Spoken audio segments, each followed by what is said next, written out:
আল্লাহকে এভাবে বলো, মাওলা তামাম দুনিয়া আমার লাগবে না, ওটুকু দুনিয়া দেন যেটুকু দুনিয়া হাসানা, ওইটুকু সম্পদ দেন যেটুকু পবিত্র, ওই রকম একটা বিবি দেন যে নেককার, ওই রকম সন্তান দেন যে সন্তান আপনাকে সেজদা করে, ওই রকম সম্মান দেন যে সম্মান আখিরাতের কাজে লাগে, ওই রকম ব্যস্ততা দেন যে ব্যস্ততা দ্বারা ইবাদত আমলের নেকি কামানো যায়, ওই রকম অবসরটুকু দেন যেটুকু অবসরে আপনার জিকির করা যায়, অর্থাৎ যা কিছু দ্বারা আমার আখিরাত বয়ে আনে এমন দুনিয়া আমারে দেন।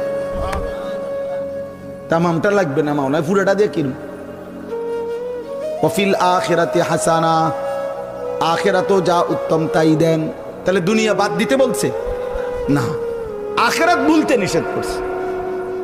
আমরা তো এটাই বলতে চাই, দুনিয়া করো না ভাই, কোনো সমস্যা কি?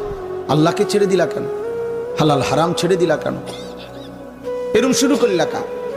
সুদও খাও, কিস্তিও নাও, মিথ্যাও বলো, ওজন কথায় কথায় হাসতে